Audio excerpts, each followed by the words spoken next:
ఈ మిగిలినది మనం ఫ్రిడ్జ్లో స్టోర్ చేసుకోవడం వల్ల ఎన్ని రోజులైనా నిల్వ ఉంటుంది. ఎప్పుడంటే అప్పుడు పూర్ణాలు అయితే వేసుకోవచ్చు.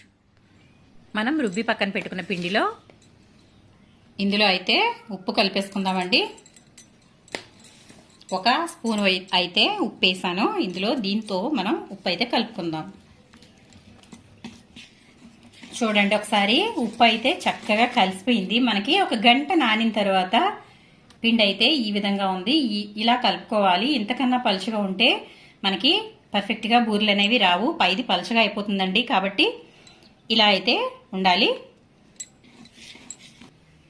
ఇప్పుడు నేనైతే స్టవ్ మీద ఆయిల్ అయితే పెట్టాను. ఇప్పుడు స్టవ్ వెలిగించుకుందాము.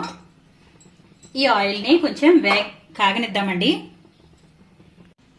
ఆయిల్ అయితే కాగిపోయిందండి. మనం అయితే పూర్ణాన్ని ఈ విధంగా చిన్న చిన్న బాల్స్ మాదిరిగా చేసుకున్నాం కదా. నేనైతే